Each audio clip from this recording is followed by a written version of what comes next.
Ó, eu aqui de novo. Vamos ver se agora vai, né? Ótimo, Paulo. Obrigada por ter retornado. Vamos aguardar aqui que a Isabela vai entrar e eu vou aceitar de novo. Então, peraí.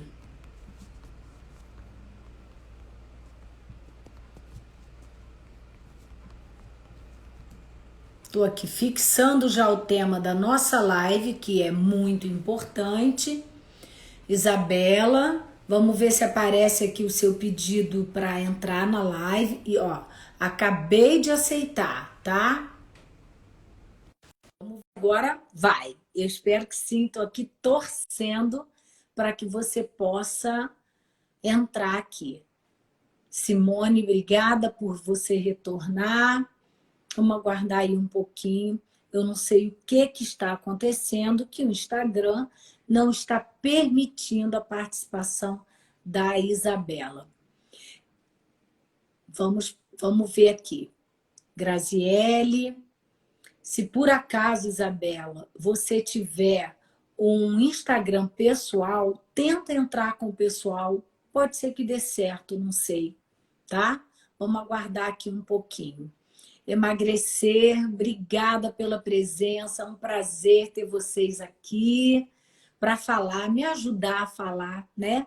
Nesse bate-papo sobre ideação suicida em crianças e adolescentes.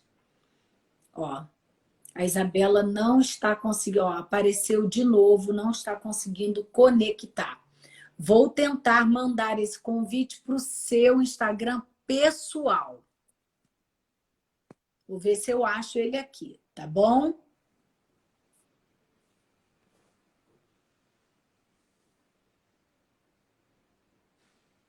Não sei se tem.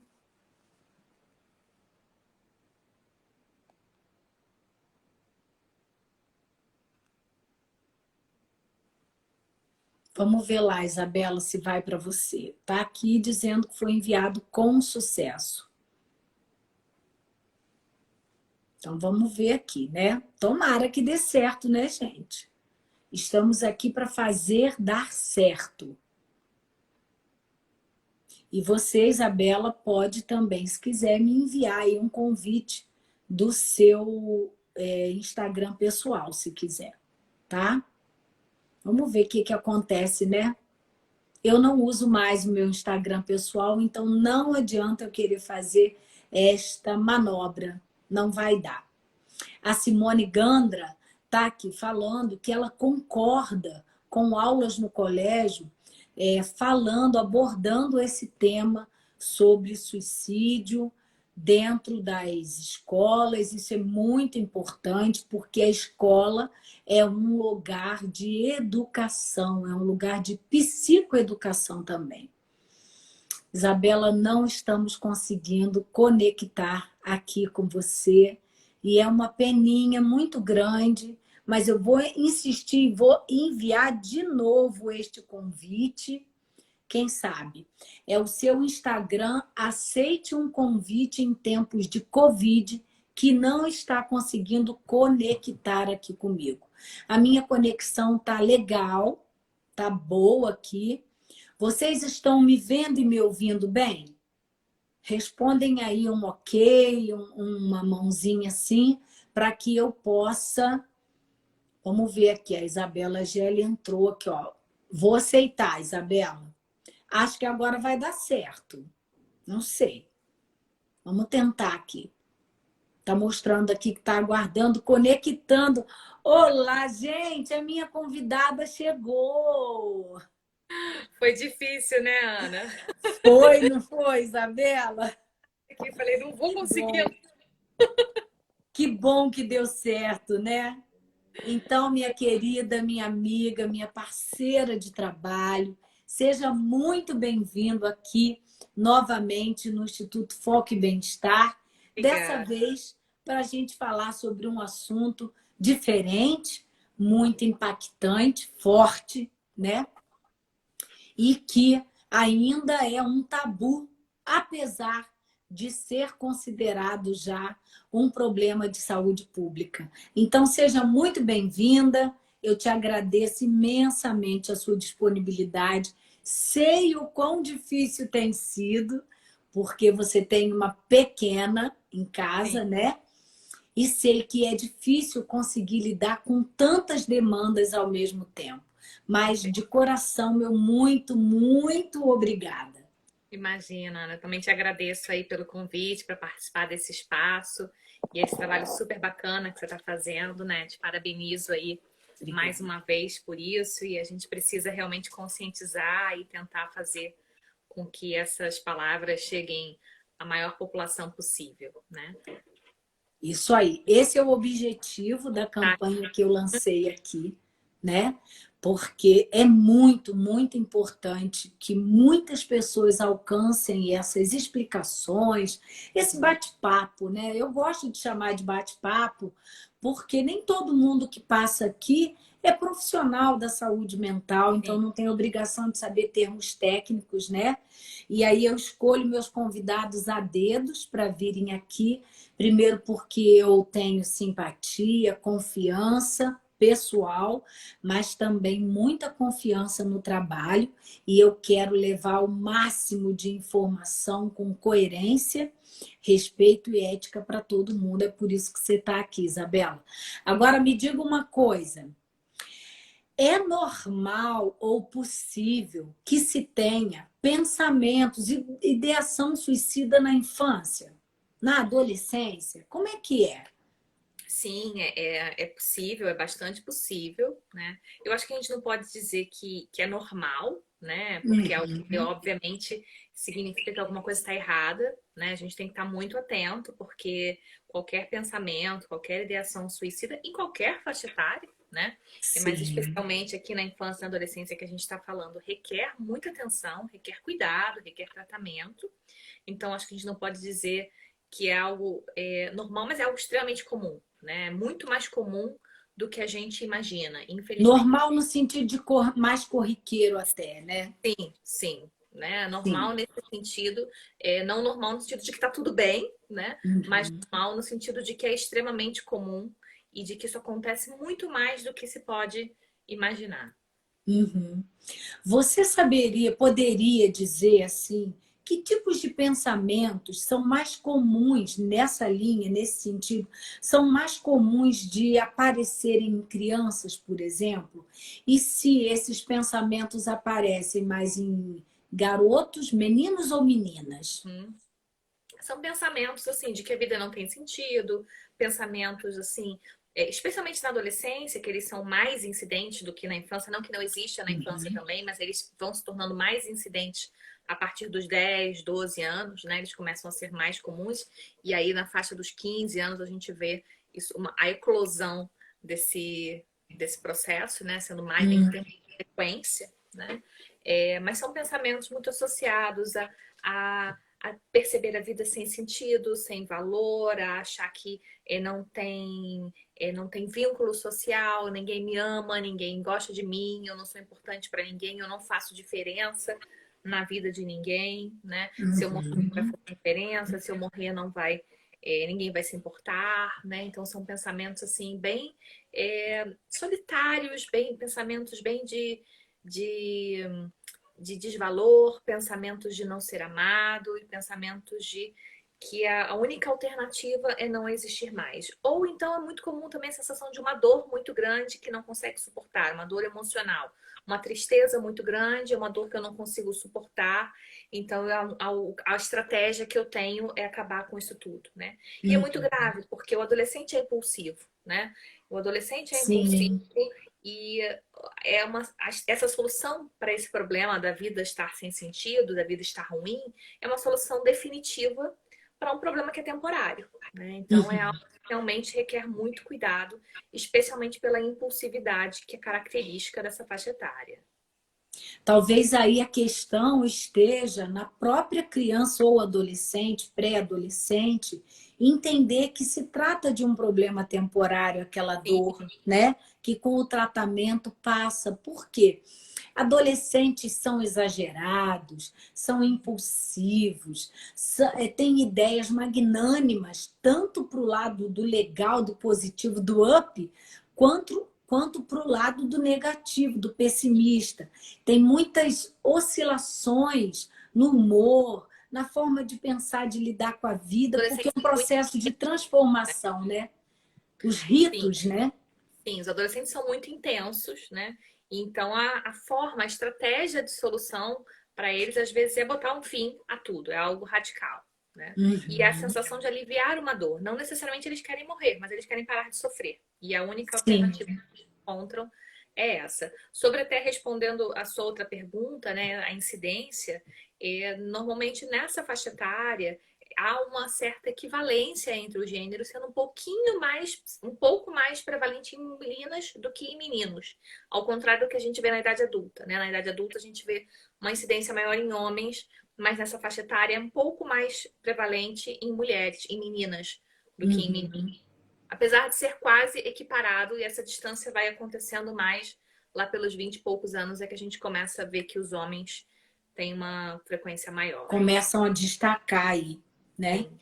Na sua opinião, o que contribui para que este seja um tema de recorrência entre as meninas? Olha, Ana, acho que as meninas têm um amadurecimento maior, um amadurecimento mental, cognitivo maior, né? Maior não, mais rápido do que os meninos. Uhum. Então, elas provavelmente entram em contato com esses conflitos de uma forma mais precoce do que os meninos. Elas vivenciam isso um pouco mais. As meninas, de uma forma geral, tendem a ser mais introspectivas, elas tendem a ser mais fechadas, então lidam mais com mais sofrimento, com a dor nessa faixa etária, né? Porque tem mais dificuldade em socializar. Os meninos tendem a ser mais expansivos de uma forma geral. Então, acho que existem algumas características aí, né? Da forma como as meninas talvez ainda sejam criadas, da dificuldade, às vezes, social, que é um pouco maior, que talvez contribua um pouco mais para essa incidência maior em meninas. Eu acredito que sim. E ainda acrescento que, falando da neurobiologia cerebral, né, do sexo masculino e do sexo feminino, que tem as suas diferenças também, você é neuropsicóloga, sabe disso muito melhor que eu, quem é autoridade aqui nesse assunto é você, também pode contar para isso, uma vez que a gente sabe que tanto que o cérebro, que existem diferenças no aspecto emocional, na forma como toda a estrutura cerebral é desenvolvida tanto no homem quanto nas mulheres. Já existe essa diferenciação mesmo. Né? Não é à toa que brincam de forma jocosa. O homem é mais inteligente que a mulher, mas ele tem uma estrutura cerebral desenvolvida de uma maneira e a menina de outra maneira, né? As meninas são talvez um pouco mais intensas no gostar, nos sentimentos, e os meninos, como ainda não alcançaram aquele amadurecimento, eles lidam com os conflitos, às vezes, nem sempre, né? De uma outra maneira. Eu falo às vezes e nem sempre, porque há um tempo atrás eu tive contato com um garoto, um pré-adolescente, que eu comecei a atender antes da pandemia, ano passado. E aí ele tinha alguns conflitos muito assim intensos, e ele um belo dia chega para a mãe e diz: "Mãe, eu tenho uma coisa muito estranha que está acontecendo comigo". E aí a mãe ouviu, né? Era uma mãe atenta, chamou ele para conversar. Boa noite, Carla, seja bem-vinda. Rafael, Lois, sejam bem-vindos aqui. E aí a mãe atenta chamou ele para conversar e ele falou assim: às vezes eu estou aqui sentado jogando videogame ou assistindo um filme e eu penso como seria se eu me jogasse do nono andar. né?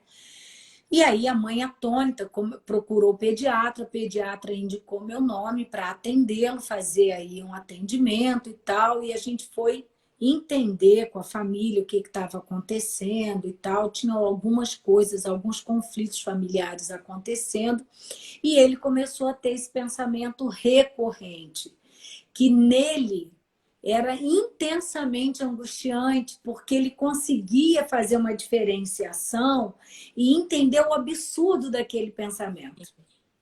E nem E ter medo sempre, do pensamento, né? exatamente, ele começou a ter medo, bem colocado. Ele entendeu a gravidade, ele entendeu o que seria se jogar do nono andar, né? E começou a ter medo dele, do comportamento dele. E aí a mãe teve que orientar e trouxe para terapia por conta disso. E aí era um menino pré-adolescente, né? Eu fiz aqui uma perguntinha, talvez nessas tentativas de você entrar aqui na live, você tenha ouvido falar. Eu ouvi.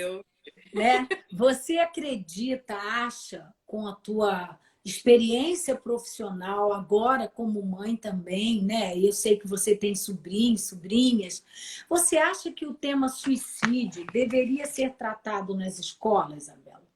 Sem a menor dúvida, Ana. Acho que a gente tem que quebrar essa ideia de que falar sobre o suicídio gera ideação suicida, né? Assim, Uhum. o que a ciência mostra é que isso não acontece, né? E perguntar abertamente sobre ideação suicida é uma grande ferramenta para prevenir o suicídio, porque a partir do momento que se fala sobre o assunto, que a escola aborda isso, não só a escola, como a comunidade de uma forma geral, a partir do momento que o assunto é abordado, se abre um espaço para aquela criança, para aquele adolescente poderem manifestar o sofrimento, poderem manifestar um pedido de ajuda, poderem dizer, olha, eu me sinto dessa forma, né? E entenderem que há recurso, entenderem que há saída, que eles não estão sozinhos, que outras pessoas passam e já passaram por isso e que ficaram bem, né? Então, Uhum. é um mito sobre o suicídio acreditar que perguntar sobre ideação suicida vai fazer alguém querer Incita, né, ao ato. sim, né? Então, assim, na verdade, quanto mais a gente falar sobre o assunto de forma, claro, cuidadosa, de forma zelosa, com ética, com respeito, né? De uma forma que seja bem pensado, com profissionais, mais a gente auxilia no processo de prevenção. Uhum. Eu fiz essa enquete aqui e algumas pessoas disseram que sim, que concordam, né? Eu sou totalmente a favor dessa abordagem, né? Na escola. Por quê? Nessa fase da pré-adolescência e adolescência, é natural, comum, faz parte do rito de passagem que essas crianças essas pessoas muito jovens comecem a se afastar um pouco dos pais Sim. responsáveis, né, dos avós, da família de modo geral, e comecem a andar em bandos, a pensar de acordo com os amigos, bem ligados aos iguais, né, aos pares. E nesse momento, talvez, nesse momento da escolarização, é muito mais fácil que ele talvez mostre isso dentro da escola, algum tipo de comportamento autodestrutivo ou de isolamento, de grande sofrimento emocional, né?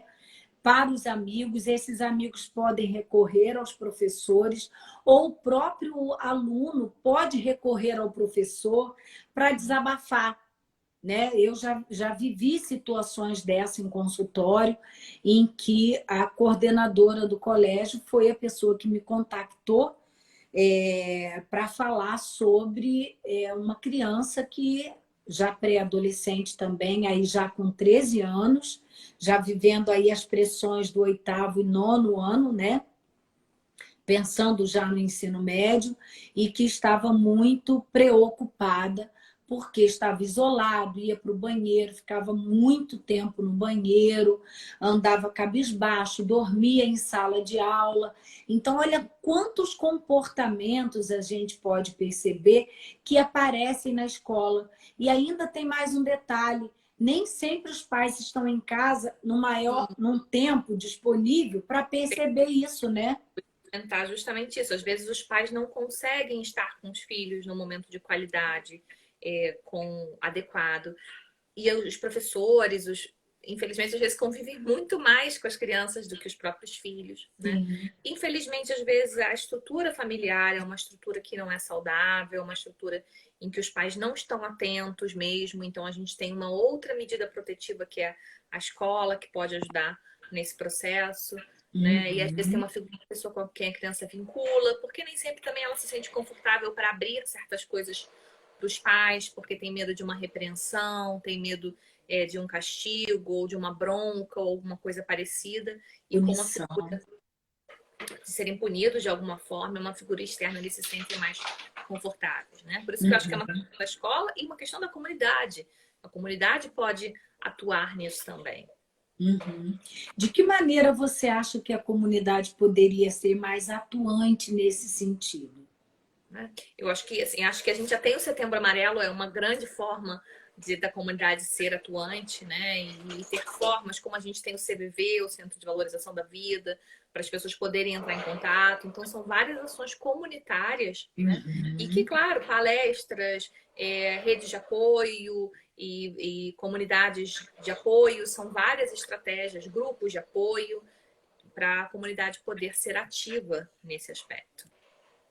Nas igrejas também, né, Sim, Isabela? Porque religiosos. a comunidade está nos templos religiosos, nas igrejas, né? Sim, sim. E a E aí gente tem vê, programas para crianças e adolescentes, catequese.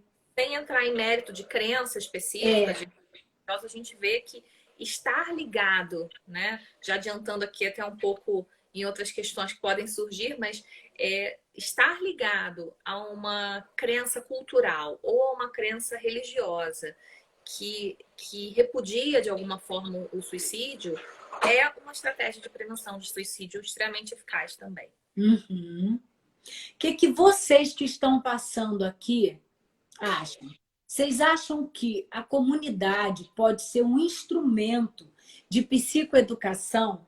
Pode ser uma forma, a atuação da comunidade mais dentro desse tema suicídio?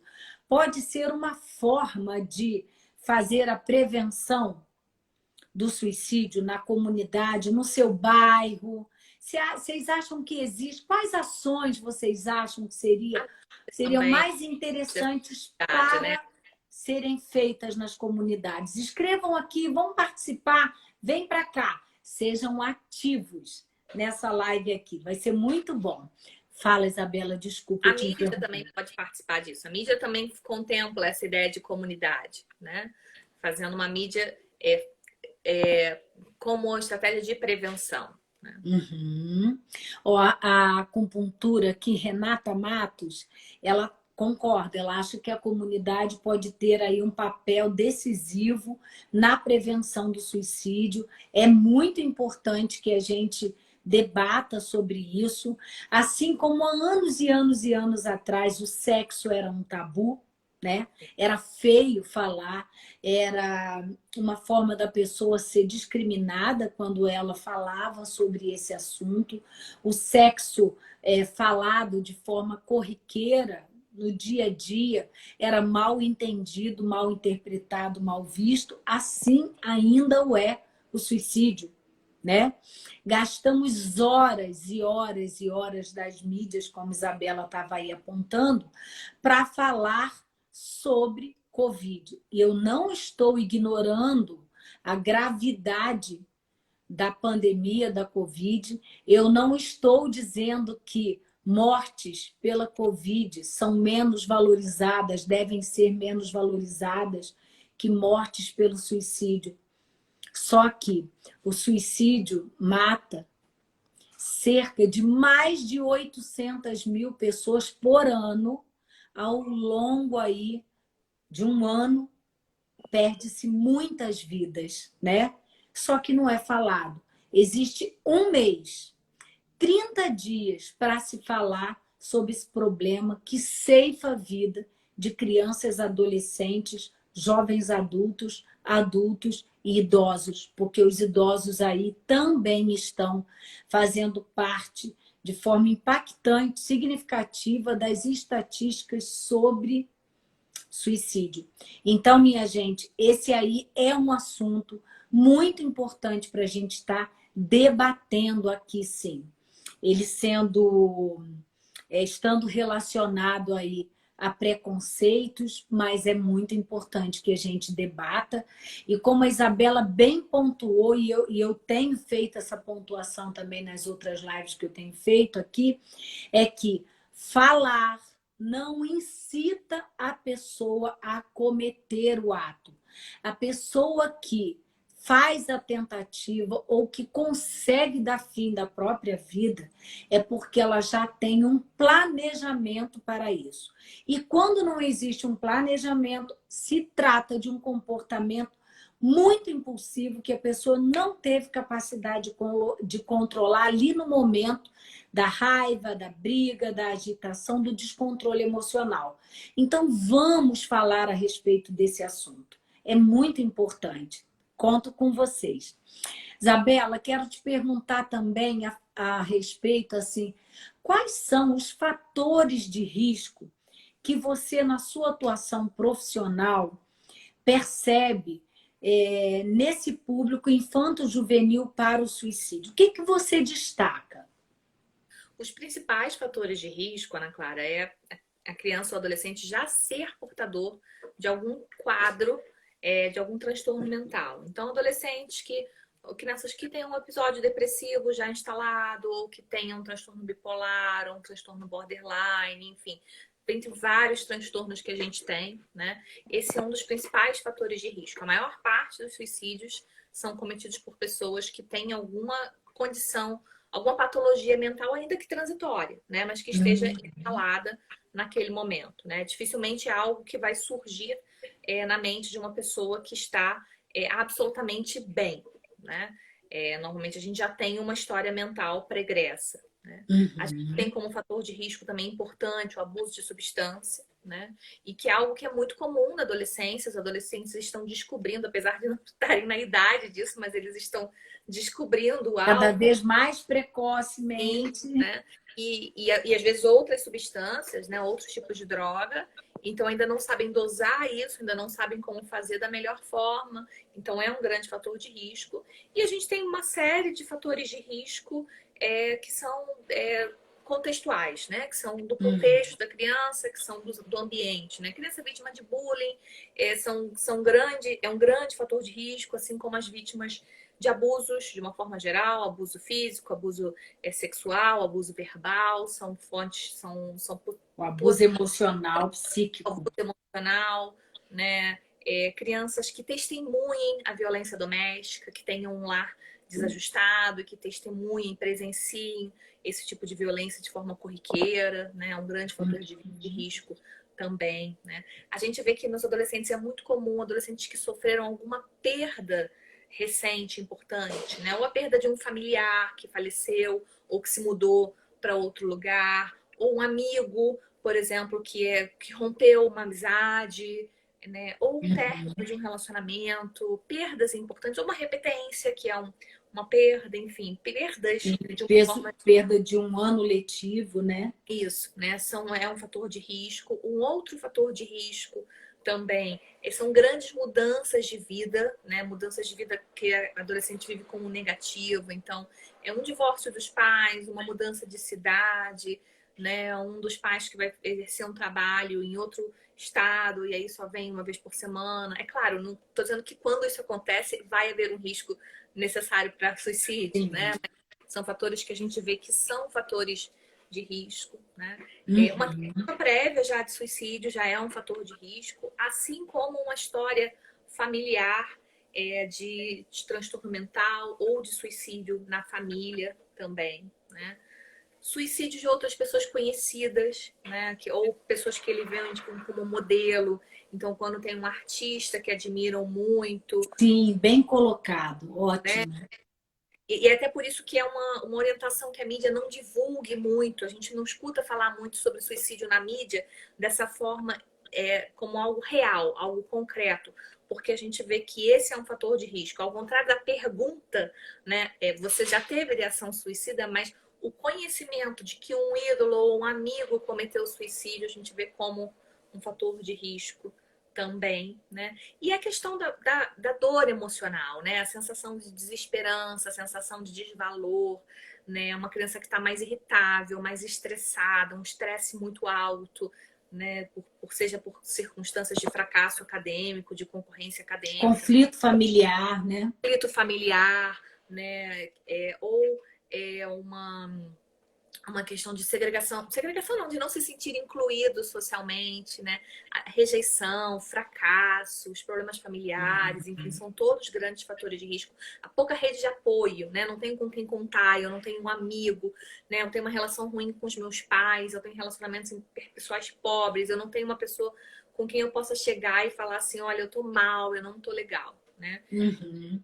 E, é claro, um outro fator de risco é o acesso ao instrumento, né? Esse é um grande fator de risco também, a criança que tem a facilidade de ter acesso ao instrumento que possa ser um instrumento utilizado numa tentativa de suicídio. Então, assim, claro, com vários outros fatores, isso a gente tem que entrar, assim, por exemplo, adolescentes que se automutilam, normalmente são adolescentes que já estão com dificuldade para lidar com o sofrimento e, por isso, tem uma chance, é como se fosse um primeiro degrau, uma chance maior de desenvolver também uma tentativa de suicídio. Enfim, Tem um outro fator, Isabela, que eu penso que seja importante a gente falar, porque nós estamos vivendo uma era totalmente digitalizada, né? Você vê que assim, a gente está trabalhando de forma digital, remota, usando esse aparelho aí, e as mídias para conseguir se conectar, conversar, falar. Crianças e adolescentes já dominam essas mídias com muita facilidade, muito antes aí da pandemia, né? Mas com a pandemia isso ficou muito acentuada. Então, por exemplo, ontem eu estava assistindo um filme e eu fiz esse link que foi, na verdade não foi filme, perdão, foi um documentário na HBO, mostrando uma menina e um menino muito jovens, 14, 15 anos, que começaram a se relacionar por um aplicativo desses de encontro virtual e tal. O namoro deles nunca passou disso. Eles moravam distantes, então era apenas um namoro virtual. E por inúmeros momentos era percebido nas legendas, na gravação da voz da menina e tal, o que levou o tal namoradinho a cometer o suicídio, né? A menina fazia, de vez em quando, fazia bullying com o namoradinho. E aí ele dizia que tinha vontade de morrer.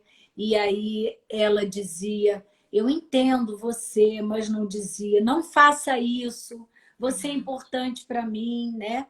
Ela meio que apoiava o pensamento dele. E aí acabou mesmo que depois de alguns meses de relacionamento, ele acabou suicidando.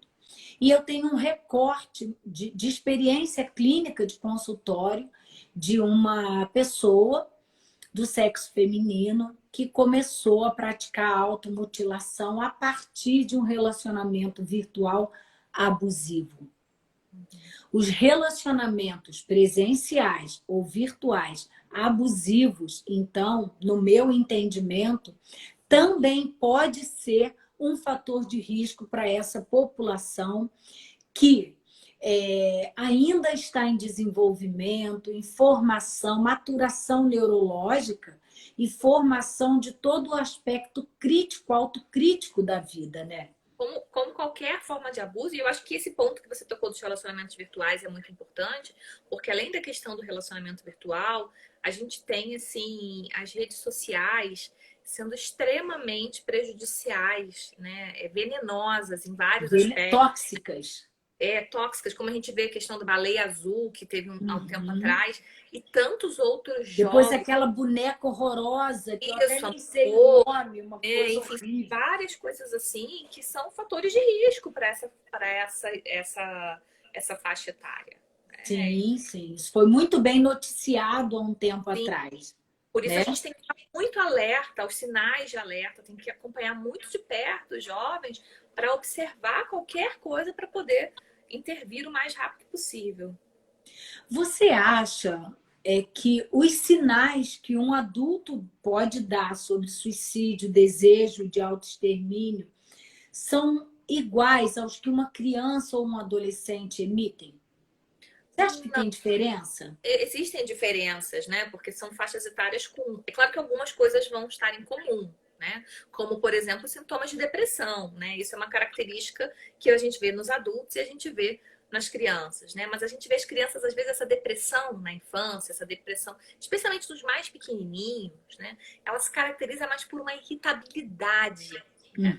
Não Uhum, necessariamente por alguém choroso, por alguém triste, mas mais aquela irritabilidade excessiva, né? Também assim uma apatia, fadiga, perda de interesse, né? Mudanças na personalidade. Então, uma criança que era alegre e ficou triste, ou uma criança que era super decidida e de repente está indecisa, está ansiosa, não está seguro com nada, né? Mudanças no comportamento, não consegue mais se concentrar na escola, não consegue mais prestar atenção na aula, né? Mudanças no padrão de sono, nos hábitos alimentares, né? uhum, Então, algumas mudanças, alguns sinais, mudanças nos interesses, né? Ou se afastar, se afasta dos amigos, se afasta dos familiares, fica mais quieto, mais calado, né? Abaixa a autoestima, e aí começa a ter uma desesperança em relação ao futuro, a dizer, não sei se eu vou ser alguém na vida, não sei se eu vou conseguir. Então, alguns fatores, eles realmente estão comuns a todas as faixas etárias, mas alguns são bem peculiares dessa geração,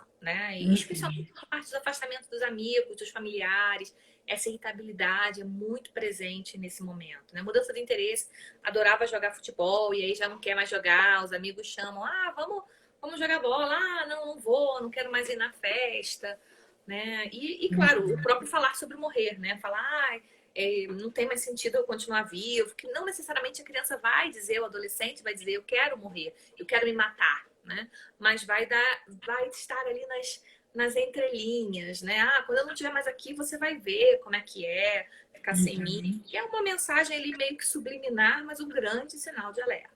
uhum. Às vezes, nos desacordos que existem dentro das famílias, né, pode rolar chantagem de um lado e de outro, concorda? Né? Claro, Família é essa confusão aí, tudo junto e misturado. É um sistema que sim. funciona numa troca de lugares, às vezes, e a gente sabe que, às vezes, a chantagem é um recurso que os pais utilizam para com os filhos, né? Uhum, Quando dizem, por exemplo, você só vai me dar valor quando eu morrer, por uhum, exemplo. E a criança pode, ou o adolescente, pode pensar da mesma forma, né? E falar sobre isso, ameaçar, que também vai ser uma dor para o outro lado também. sim, E se isso for algo mais permanente, isso pode ser um sinal de alerta também, né? sim, com certeza. O que é que você diria para os pais no sentido daqueles adolescentes que aparentemente estão funcionais, Uhum, mas que têm nuances assim? Por exemplo, passam horas e horas e horas e horas dentro do quarto, uhum, né? Que tem senha no celular, que não deixam os pais acessarem o celular, essas informações, que não dão mais muito acesso para os pais. uhum. Existe alguma dica que você daria para os pais no sentido deles se aproximarem mais desses filhos? Eu acho que qualquer pai, né, independentemente dos filhos estarem mais distantes, mais bloqueados, né, bloqueando mais, ou num estado mais grave, ou que aparentemente estão absolutamente normais, né, deve estar sempre muito atento, né? Tem que observar de perto, tem que observar o que os filhos estão dizendo, né? O que os filhos estão falando, como é que eles estão se comportando, se há qualquer sinal de mudança, né? Isso é um primeiro passo importante. Acho que uma dica é assim, se comunicar abertamente, né?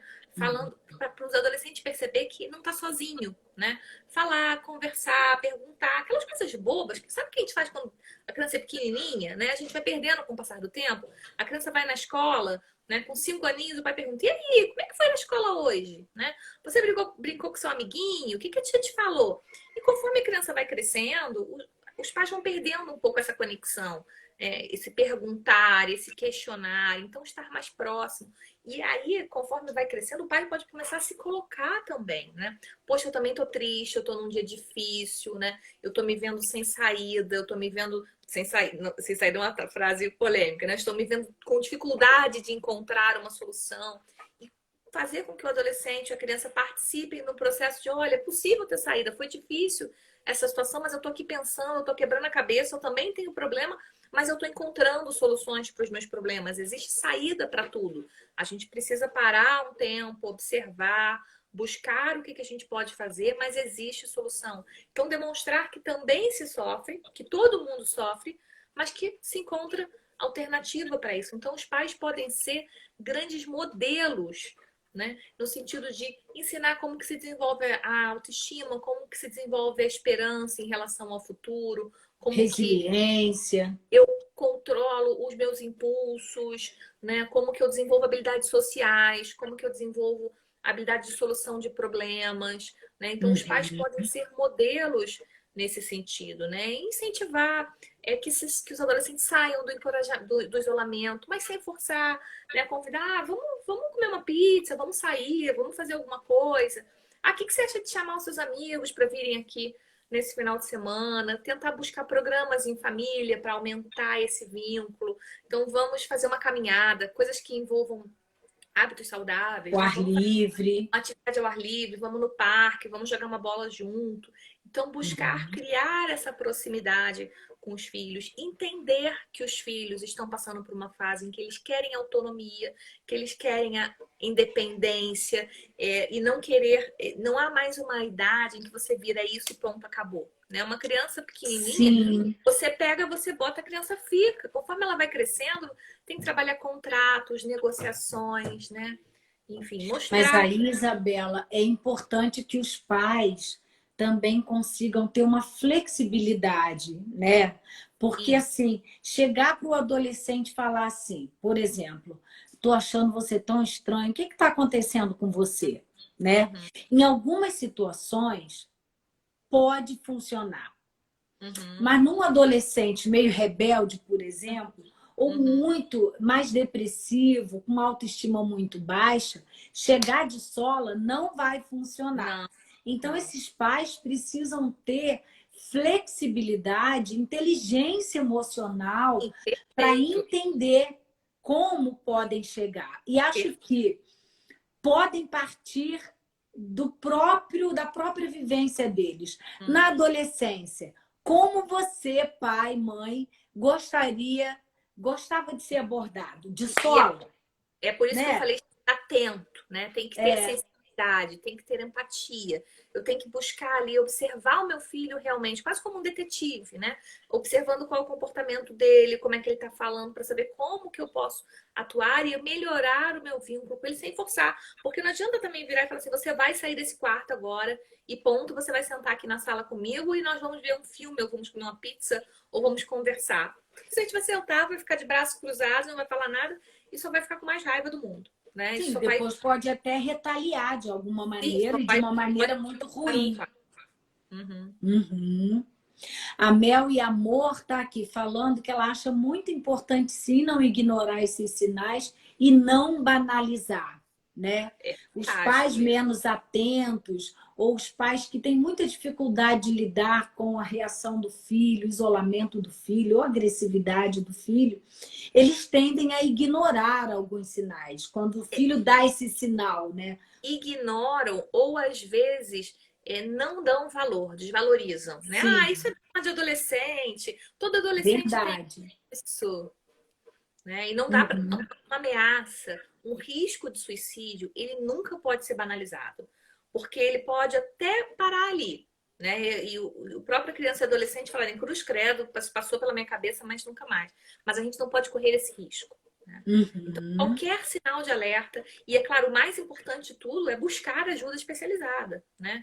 Isso. Vamos Percebeu, falar do tratamento? né? Como é que Sim, deve ser o tratamento para crianças, mesmo que ainda muito pequenas, né?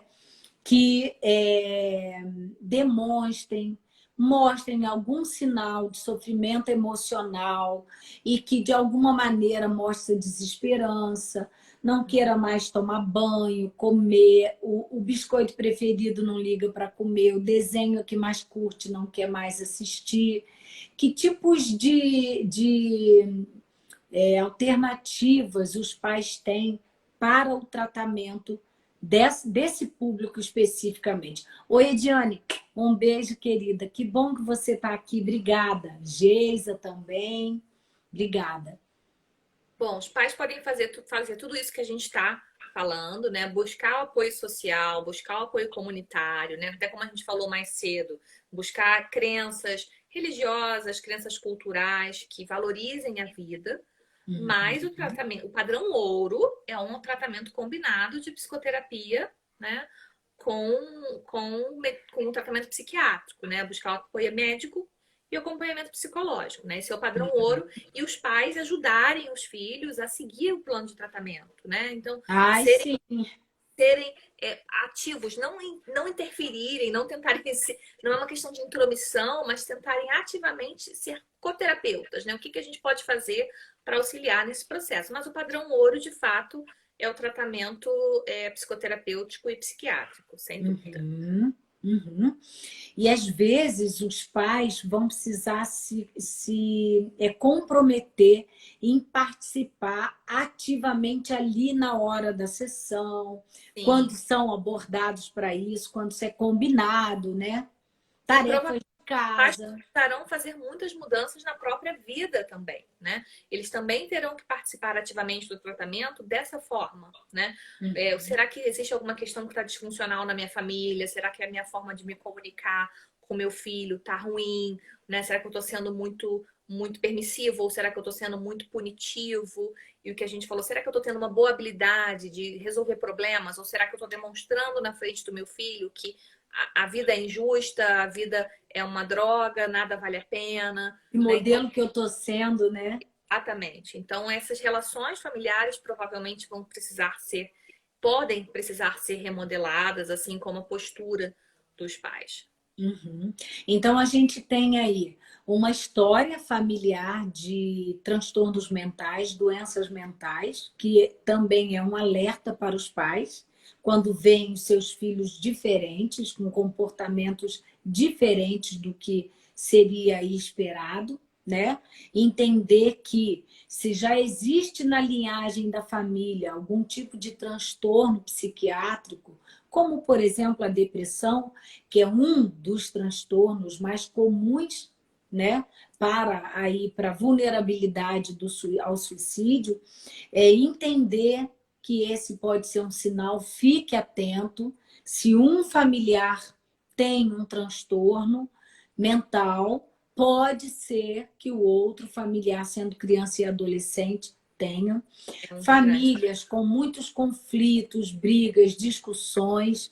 Observe como que essa criança, esse adolescente reage a essa dinâmica familiar e procure tratamento. Sabe por quê? Eu costumo dizer, Isabela, que nós pais erramos muito, mas muito mesmo, sabe?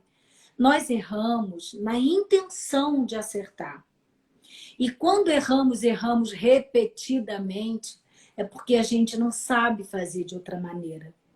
Então é importante procurar um profissional que nos oriente, que abra os nossos olhos, limpe os nossos ouvidos e manere a nossa palavra, para que a gente possa, né, lidar com a vida de uma maneira mais saudável. Buscar o tratamento é muito, muito importante. A doutora Rosane falou um negócio que assim mexeu muito comigo. Foi muito interessante o que ela falou, que Isso assim mexeu muito comigo, apesar de ser uma frase simples, sabe? Mas fez tanto sentido para mim, porque ela disse: a única morte que pode ser evitável é a morte pelo suicídio. As demais causas mortes são mais difíceis de serem evitadas, mas essa do suicídio, não. Qualquer um de nós pode ajudar nesse momento. E é fantástico isso. Segundo a OMS, 90% dos suicídios poderiam ser evitados se tivesse sido feita uma intervenção adequada. Uhum. Né? A psicóloga Ediane, ela está aqui dando uma dica, gente, uma dica de informação muito importante. Ó. Quem quiser, às 20h30, a psiquiatra Norma vai estar falando da negação da família. Sim, às vezes a família nega porque é uma família totalmente desestruturada e perversa, existe isso, né? Às vezes a família nega pela própria dor que ela está vivendo. Então, é preciso, sim, entender esses mecanismos de negação da família. Obrigada, Ediane. Obrigada mesmo pela tua contribuição. Isabela, em relação à parentalidade positiva, né? Que você estava aí falando alguns comportamentos funcionais dos pais, da família. Como que a parentalidade positiva pode aí ter um papel ativo na prevenção do suicídio?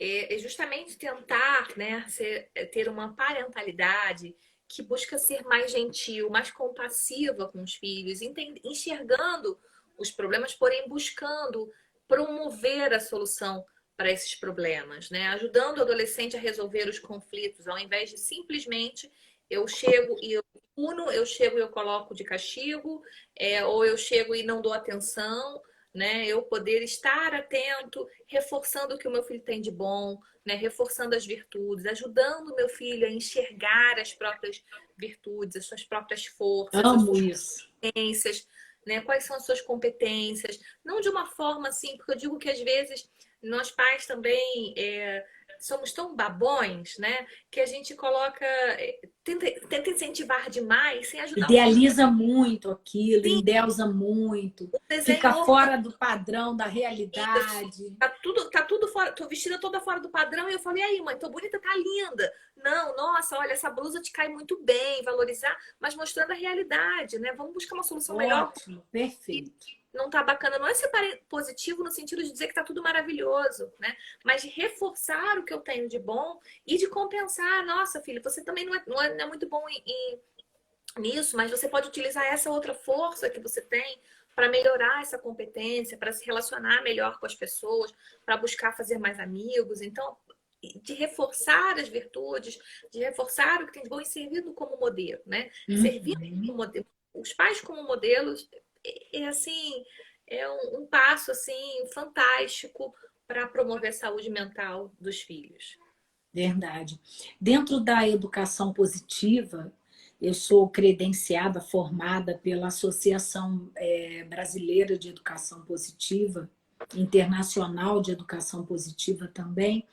Fala-se muito da coerência, Sim. da permanência, persistência das informações, da fala, mas pautadas na realidade. O dado de realidade, ele é fundamental para qualquer um de nós ter saúde mental, né? Até porque quando se fala algo sobre nós que não nos cai bem, ou é porque nós não nos enxergamos de forma positiva, ou é porque aquilo não é realidade, né? Então não vai fazer efeito. Perfeito. Né? É importante que se fale a verdade. Os filhos suportam a verdade. Você não suportou, pai, mãe? Quantas vezes você ouviu algum comentário duro sobre você e você sobreviveu a isso? Quantas vezes você entendeu algo dado de realidade que feria você ou uma outra pessoa e conseguiu lidar? Eu sou prova viva disso, já vivi muitas situações dessas na nossa vida, né? E o próprio Freud falava que o princípio da realidade é sim um fator protetivo da saúde mental e a gente tem que entender isso. né? Exatamente. De forma a praticar isso mesmo. Isabela, daqui a pouco a gente está aí no finalzinho da nossa live, né? E eu gostaria que você, de deixar aí esse tempinho restante, a gente tem aí 6 minutinhos, esse tempinho restante para você falar sobre um assunto que você considera importante. Desses que a gente ainda não falou aqui, existe algum que nós não falamos e que você gostaria de abordar? Olha, difícil, nós abordamos muitas Muita coisas. coisa, né? Eu acho que a gente pode fazer um resumo, que é essa importância de estar atento, né? De não negligenciar, não achar que é coisa de adolescente, que é drama, né? Ler essas coisas nas entrelinhas, né? Coisas como, ninguém me ama, né? Eu não, a vida não tem sentido mesmo, ou eu quero morrer, eu quero acabar, porque são sinais, às vezes, sutis, que não falam em ideação suicida claramente, não está escrito ali, eu quero me Eu matar. vou me matar, né? Isso, né? Mas que tem a ver com se conectar, até estou vendo aqui a Pamela comentou, se conectar com os filhos, né? Muito Isso é bem, Pamela. importante. Entender que é algo grave, né? A gente tem assim, o suicídio em criança e adolescente ainda é subnotificado, né? Ainda é subnotificado, porque existe um tabu a respeito, existe medo de falar, existe uma Uhum. série de preocupação, mas os casos estão aumentando, né, nos últimos anos, os casos estão aumentando progressivamente. E isso tem muito a ver com o que a gente falou, a gente tem que tomar muito cuidado com as redes sociais, a gente tem que tomar muito cuidado com a forma como os nossos filhos estão recebendo as informações, que informações que eles estão recebendo. Eu Uhum. falo uma coisa muito polêmica, né? Às vezes os pais no consultório me falam assim, mas ele já tem 12 anos, eu não vou ficar mexendo, ele já tem 13 anos, eu não vou ficar mexendo no celular, né? Ele tem que ter a privacidade dele. Ana Clara, eu discordo, né? Eu acho que a privacidade é algo que se conquista gradualmente. Uma criança de 12, 13 anos não tem capacidade Não para tem saber. maturidade. Não tem. Então, sim, tem que fiscalizar. Tem que fiscalizar as redes sociais, tem que fiscalizar o que acontece, tem que fiscalizar as conversas, até porque muita. E quanto mais novo, mais importante essa fiscalização e Uhum. essa orientação. Porque às vezes vem. E aqui a gente não está nem falando só de suicídio, né? Já abrindo aqui um leque de várias coisas que podem acontecer, mas a gente vê se esses pais lá atrás, quando a gente teve a Momô, quando a gente teve a Baleia Azul, não tivessem atentos, a gente teria situações muito mais graves acontecendo, né? Então, a privacidade ela vai sendo conquistada na medida em que o adolescente vai ganhando maturidade para ter essa privacidade, né? E isso é Perfeito. vital, e isso se ajusta a cada idade, né? Eu não vou deixar uma criança de 4 anos ficar com a chave do quarto, né? E correr o risco de se trancar lá dentro, porque é uma questão de segurança, Perfeito. né? Um adolescente de 15, eu provavelmente vou deixar ficar com a chave do quarto. Mas eu vou impor algumas regras. Olha, quando eu bater, você tem que entrar, você tem que abrir. Né? Eu tenho que ter acesso ao seu quarto. Eu vou limpar, seu quarto vai Uhum. ser limpo, né? Seu quarto não vai ficar o caos. E se não permitir, aí eu vou ter que tirar essa regalia, tirar esse privilégio. Né? Então, está. Exatamente. É um direito conquistado que também pode ser perdido, de Sim. acordo com a situação, né? É. Falando das.